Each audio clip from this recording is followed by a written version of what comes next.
నమస్తే, welcome to our channel. నేను మీ ప్రియాంకారావు. రీసెంట్గా టీడీపీ పార్టీలో అంతర్గత విభేదాలు రేగుతున్నాయి అనే వార్త మనం విన్నాం. దీనికి సంబంధించి కూడా ఒక ఎంపీ ఎమ్మెల్యే వీళ్ళిద్దరి గురించి కూడా ప్రస్తావిస్తూ చంద్రబాబు నాయుడు గారు వార్నింగ్ ఇవ్వడం కూడా మనం చూసాం. ఇప్పుడు లోకేష్ గారు కూడా వార్నింగ్ ఇచ్చారు. అలానే వాళ్ళకి సంబంధించిన లెటర్స్ కూడా పంపించారంట. గీత దాటితే వేటు వేస్తాము అని చెప్పేసి.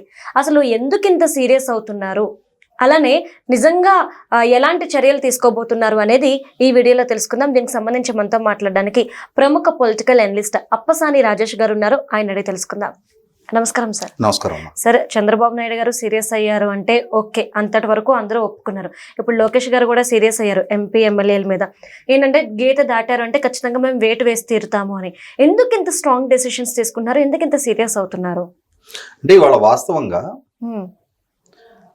5 కోట్ల మంది ప్రజల ఆకాంక్షల మేరకు లక్షలాది మంది టీడీపీ కార్యకర్తల కష్ట ఫలితంగా లోకేష్ గారు చేసిన 3200 కిలోమీటర్ల పాదయాత్ర, చంద్రబాబు నాయుడు గారి అరెస్టు, చంద్రబాబు నాయుడు గారు చేసిన సుదీర్ఘ రాజకీయ పోరాటాలు, జగన్మోహన్ రెడ్డి గారి ప్రభుత్వానికి వ్యతిరేకంగా రాజధాని రైతాంగం చేసిన 1600 రోజుల పోరాటం, వీటన్నిటి ఫలితంగా ఎన్డీఏ కూటమికి ప్రజలు అంతటి విజయం కట్టబెట్టారు.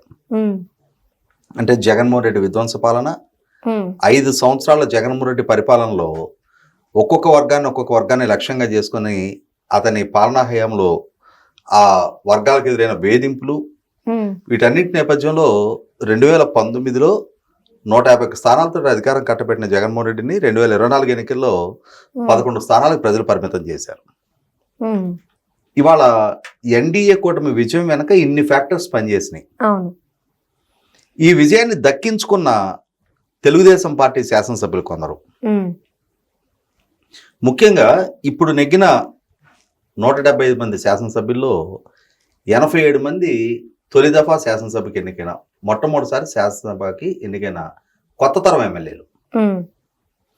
వీళ్ళలో తెలుగుదేశం కానీ, భారతీయ జనతా పార్టీ కానీ, జనసేన పార్టీ కానీ ఆయా పార్టీల్లో సుదీర్ఘకాలం పనిచేసిన నేపథ్యం, ప్రజా జీవితంతో మమేకమై ఉండి ప్రజల సమస్యల పట్ల స్పందిస్తూ ప్రజలకు చేరువయ్యి ప్రజామోదంతో నెగ్గినాళ్ళు కొందరు ఉన్నారు.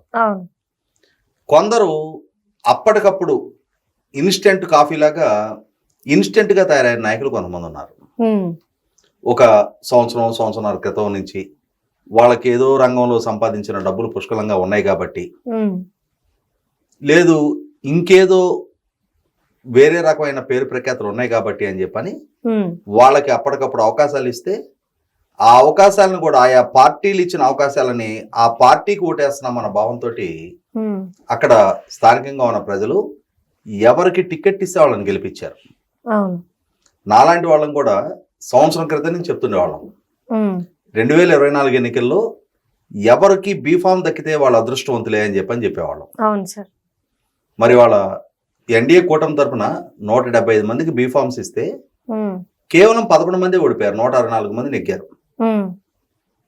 ఈ ఇంతటి భారీ విజయానికి దోహదం చేసిన ఫ్యాక్టర్స్ చాలా ఉన్నాయి. ఇందాకే నేను చెప్పినట్టుగా నాయకులు ఎదుర్కొన్న అవమానాలు, ఇబ్బందులు, కష్టాలు, కడగండ్లు, శ్రేణులు ఎదుర్కొన్న ఇబ్బందులు, శ్రేణులకు ఎదురైన అవమానాలు, అలాగే జగన్మోహన్ రెడ్డి 2019 ఎన్నికలకు ముందు వివిధ వర్గాలకు చేసిన వాగ్దానాల ఉల్లంఘన, అతని అసమర్థత, అవినీతి, అరాచకం, వాళ్ళ శ్రేణులు చేసిన దాడులు, దౌర్జన్యాలు, ఆక్రమణలు, రాష్ట్ర వ్యాప్తంగా వాళ్ళు చేసిన ఇర్రెగ్యులర్ మైనింగ్, ఇవన్నీ కారణంగా ప్రజలు ఈ కూటమిని గెలిపించి వైసీపీని ఓడించారు.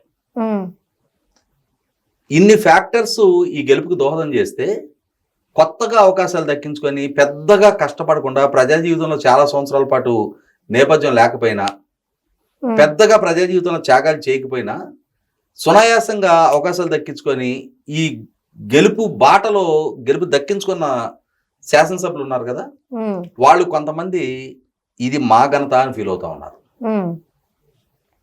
ఇది పార్టీ ఇచ్చిన అవకాశం, ఆ పార్టీ అవకాశం కల్పించింది కాబట్టి ఆ శ్రేణులు మనల్ని భుజాన పెట్టుకు మోసారు, ఆ శ్రేణులు కృషి ఫలితం మనకి గెలుపు అన్న అంశాన్ని విస్మరించారు. వాళ్ళకి వాళ్ళు ఈ ప్రాంతానికి ఒక సామంతలో ఉన్నట్టుగా ఫీల్ అవడం మొదలు పెడుతున్నారు కొద్దిమంది. అందరికందరు శాసనసభ్యులు అన్నాను నేను. అంటే చంద్రబాబు నాయుడు గారు కూడా ఈ మధ్య అన్నారు, పార్టీ ఐడియాలజీతో సంబంధం లేని వాళ్ళని శాసనసభ్యులకు అవకాశం కల్పించి తప్పు చేశానా అని చెప్పని కూడా ఆయన వ్యాఖ్యానించడం జరిగింది. శాసనసభ్యులుగా కానీ పార్లమెంట్ సభ్యులుగా కానీ. అంటే పార్టీ సిద్ధాంతాల నుంచి, పార్టీ మూలాల నుంచి ఎదిగొచ్చిన నాయకులైతే వాళ్ళకి పార్టీ ఐడియాలజీ పట్ల అంకిత భావం ఉంటుంది, చిత్తశుద్ధి ఉంటుంది. మేము పార్టీ అనే, ఇది మా పార్టీ, మేము ఈ పార్టీ అని చెప్పని ఒక ఎమోషనల్ కనెక్టివిటీ ఉంటుంది. అలా కాకుండా అప్పటికప్పుడు సూట్ కేసులు తీసుకొని వచ్చే వాళ్ళకి అవకాశాలు దక్కితే వాళ్ళు వ్యాపారంలో సక్సెస్ అయిన వ్యక్తులు. సో వాళ్ళ దృష్టిలో ప్రతి స్టెప్ కూడా, ప్రతి అడుగు కూడా ఇన్కమింగ్ ఏంటి, అవుట్ గోయింగ్ అన్న లెక్కలే. నేను ఇంత ఖర్చు పెడుతున్నా, నాకేం వస్తుంది. సో అటువంటి వ్యక్తులు అవకాశాలు దక్కించుకొని నెగ్గిన తర్వాత వాళ్ళ నుంచి అసలు సిసలు సీజన్డ్ పాలిటీషియన్స్, ప్రజల చేత ప్రజల కోసం పనిచేసే నాయకులు ఎవరైతే ఉంటారో వాళ్ళ స్థాయి పనితీరు వీళ్ళ నుంచి ఆశించలేకపోతా ఉన్నాం. వాళ్ళు కూడా కనపరచలేకపోతా ఉన్నారు. అలా అని చెప్పని రాజకీయాలకు సంబంధం లేని వివిధ రంగాల నుంచి వచ్చిన వాళ్ళందరూ ఇలాగే ఉంటారంటే కాదు. ఖచ్చితంగా వేరే రంగాల్లో సక్సెస్ అయిన వాళ్ళు రాజకీయాల్లోకి వచ్చి కూడా ప్రజలకి ఏదైనా చెయ్యాలి, ప్రజల చేత మెప్పు పొందాలి అని చెప్పని తాపత్రయతో పనిచేసే నాయకులు కొందరు ఉన్నారు. వాళ్ళు ఎట్టి పరిస్థితుల్లో వాళ్ళు వాళ్ళ వైఖరికి, ఇప్పుడు మనం డాక్టర్ పెమ్మసాని చంద్రశేఖర్ గారిని చూస్తున్నాం. ఆయన అమెరికాలో ఆయన వ్యాపార రంగంలో అంటే చాలా చాలా సక్సెస్ఫుల్ పర్సన్. కానీ అటువంటి నాయకుడు రాజకీయాల్లోకి వచ్చిన తర్వాత ఇవాళ ఎవరు ఆయన వంక వేలెత్తి చూపే అవసరం లేకుండా, ఒక రకంగా మాట్లాడుకుంటే గత పార్లమెంటు సభ్యులు చాలా మంది కన్నా కూడా భిన్నంగా చాలా వేగంగా పనులు చేస్తా ఉన్నారు, చాలా పారదర్శకంగా పనులు చేస్తా ఉన్నారు. అన్నిటికన్నా ముఖ్యంగా చాలా డౌన్ టు ఎర్త్ ఉంటున్నారు ఆయన. మరి ఇటువంటి నాయకులు ఉంటున్నారు. అదే సందర్భంలో కొంతమంది నేల విడిచి సాము చేస్తున్న నాయకులు ఉన్నారు. ఇది మా ఘనత, మీరు మాకు ఓట్లేసారా? మీ చంద్రబాబు నాయుడు గారు టికెట్ ఇటానా? మీరు చంద్రబాబు గారిని చూసి ఓట్లేశారు. మేము ఖర్చు పెట్టి మేము నెగ్గాం, మీరే మాకు ఉచితంగా చేశారా? రేపటి రోజున ఈ పార్టీ అవకాశం ఇవ్వదు, ఇంకో పార్టీ తరపున లేదు, ఇదే ఖర్చు పెట్టుకొని పార్టీ అఫిలియేషన్ లేకుండా సొంతంగా పోటీ చేయండి, సొంతంగా పోటీ చేసి నెగ్గండి. ఇదే అంశాన్ని చంద్రబాబు నాయుడు గారు ప్రస్తావించారు. ముఖ్యంగా ఇప్పుడు తిరువూరు అసెంబ్లీ, విజయవాడ పార్లమెంటు సభ్యులు కొలిక్పూడి శ్రీనివాస్ గారు, కేసినేని శివనాథ్ గారు, వీరిరువురి మధ్య నడుస్తున్న రచ్చ అది మీడియాకి ఎక్కి 4 గోళ్ల మధ్య పరిష్కారం కావాల్సిన ఇష్యూని మీడియా ముఖంగా ఆరోపణలు ప్రత్యారోపణలు చేసుకుంటా, సోషల్ మీడియా వేదికగా దుష్ప్రచారాలు చేసుకుంటా, ఒకరి మీద ఒకరు దుమ్మెత్తి పోసుకుంటా, ఒకరికొకరు అవినీతి ఆరోపణలు ఆపాదించుకుంటా, అంతిమంగా అరే నిన్నగాక మొన్న ఓట్లేసి గెలిపిస్తే వీళ్ళు 16 నెలల్లోనే పలానా ఎమ్మెల్యే ఇంత తినేశాడంట, లేదు పలానా ఎంపీ ఇంత తిన్నాడంట. ఒకరి మీద ఒకరు ఈ ఆరోపణలతోటి ఈ అస్త్రాలు ఎవరికి ఇస్తున్నారు? ప్రత్యర్థికి అస్త్రాలు ఇస్తా ఉన్నారు. మరి ఒక రకంగా సంవత్సరం 6 నెలల క్రితం, సంవత్సరం 4 నెలల క్రితం వీళ్ళ చేతిలో ఘోరంగా ఓడిన ప్రత్యర్థికి మరి వీళ్ళ వ్యక్తిగత ఆహాలతోటి వీళ్ళు వ్యక్తిగతంగా రిజాల్వ్ చేసుకోవాల్సిన ఇష్యూస్ని వీధికి ఎక్కించుకొని వీరి మధ్య పరిష్కారం కావాల్సిన సమస్యలని వీళ్ళే మీడియా ముఖంగా రచ్చ చేసుకుంటా ఇవాళ పార్టీ పరువుని మంటగలుపుతా ఉన్నప్పుడు అదే నియోజకవర్గ ప్రజలు ఎమ్మెల్యేకి ఓట్లేశారు, ఎంపీకి ఓట్లేశారు. అవును. ఇవాళ వీరిద్దరి మధ్య ఈ ఘర్షణపూరిత వాతావరణం చెలరేగితే ఆ ఓటర్లు ఎవరిని చూజ్ చేసుకోవాలి? వాళ్ళు ఎన్నుకున్న ఎమ్మెల్యేనా, వాళ్ళే ఎన్నుకున్న ఎంపీనా? వాళ్ళిరువురికి పార్టీ అధిష్టానం టికెట్ ఇచ్చింది. పార్టీ ఇచ్చిన టికెట్ బేస్ చేసుకొని ప్రజలు వాళ్ళకి ఓట్లేశారు. ఇవాళ అదే ప్రజలను కన్ఫ్యూజ్ చేస్తా ఉన్నారు. ఇరువురికి అదే క్యాటర్ పనిచేసింది. ఇరువురికి అదే క్యాడర్ బూత్ ఏజెంట్లుగా కూర్చున్నారు. ఇరువురికి అదే క్యాడరు ఊర్లో ఉన్న చివరి ఓటర్ని బూత్ వరకు తీసుకొచ్చారు.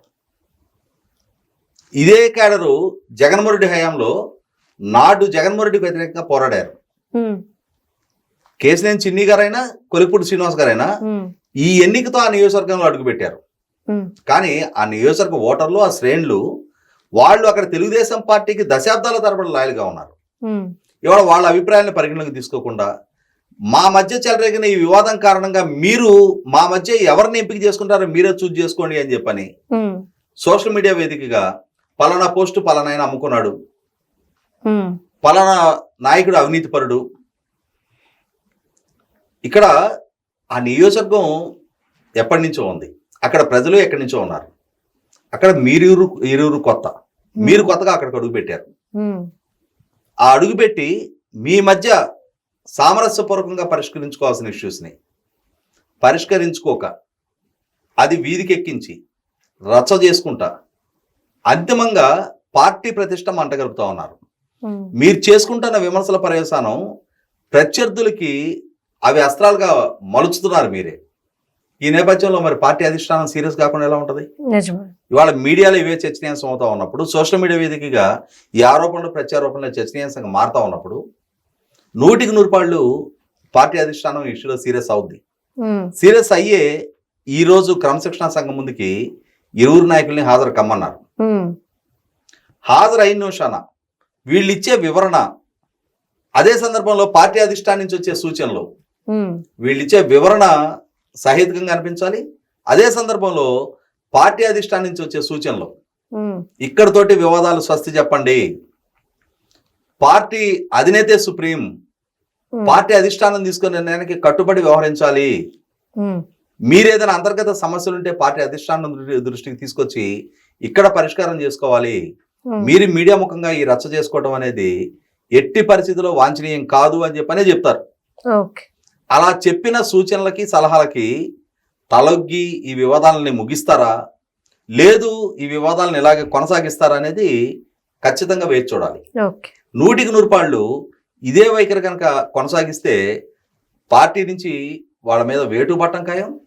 అదే సందర్భంలో కొంత లౌక్యత ప్రదర్శించారు, లేదు పార్టీ నాయకత్వానికి ఎదురవుతున్న డిస్కంఫర్ట్ దాన్ని రిలీజ్ అయ్యారు, శ్రేణులకు ఎదురవుతున్న ఈ కన్ఫ్యూజన్, వీళ్ళు సృష్టిస్తున్న ఈ కన్ఫ్యూజన్ స్వతహాగా కన్ఫ్యూజన్ లేదు, స్వతహాగా పార్టీ అధిష్టానం నిర్ణయించిన ఇరువురికి ఓట్లేశారు. తెలుగుదేశం కార్యకర్తలు ఒక్కొక్క దగ్గర బీజేపీ అభ్యర్థి కొట్టేశారు, జనసేన అభ్యర్థులు కొట్టేశారు. జనసేన ఓటర్లు తెలుగుదేశం అభ్యర్థులు కొట్టేశారు, బీజేపీ అభ్యర్థులు కొట్టేశారు. అంటే 3 పార్టీలు కలిపి సమిష్టిగా పోటీ చేయాలని ఒక నిర్ణయం తీసుకుంటే దాన్ని 3 పార్టీల శ్రేణులు కూడా ఆమోదించినాయి. అటువంటిది వాళ్ళ శ్రేణుల మధ్య అంత సమన్వయం ఉన్నప్పుడు, శ్రేణులు జగన్మోహన్ రెడ్డికి వ్యతిరేకంగా ఏకోన్ముఖంగా వాళ్ళ మద్దతు అంగీకారాన్ని తెలియజేస్తా ఉన్నప్పుడు ఈ నాయకులు వీళ్ళ అహాల కారణంగా ఇవాళ పార్టీల ప్రతిష్టలని మంటగలుపుతా, ప్రభుత్వం మీద ప్రత్యర్థులు ముప్పెడ దాడి చేస్తా ఉన్నారు, ఫేక్ ప్రచారాలతోటి విరుచుకుపడతా ఉన్నారు.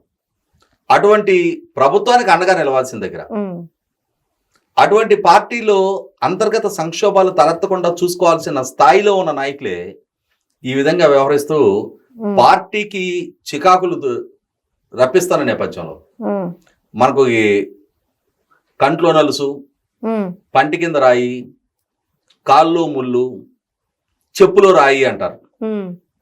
ఇవెప్పుడు చికాకు కలిగించేయి అని చెప్పని అలా ఉంటారా, లేదు సామరస్యంగా కలిసిమెలిసి ఎవరి పరిధిలో వాళ్ళు ఎవరి గౌరవాన్ని వాళ్ళు నిలుపుకుంటూ పార్టీ అధిష్టానపు ఆదేశాలకు లోబడి వ్యవహరిస్తూ మళ్ళీ తిరిగి ప్రజల చేత మన్నన, రేపటి రోజున మళ్ళీ తిరిగి ప్రజల మద్దతు పొందుతారా, లేదు ఏక్ దిన్ కా సుల్తానులాగా ఈ ఒంటెద్దు పోకడంతో ఒకసారికే రాజకీయ భవిష్యత్తుని పణంగా పెట్టుకుంటారా అనేది ఖచ్చితంగా ఈరోజు క్రమశిక్షణా సంఘం ముందు వాళ్ళు ఇచ్చే సమాధానాలు, క్రమశిక్షణా సంఘం తీసుకునే నిర్ణయాల మీద ఆధారపడి ఉంటుంది.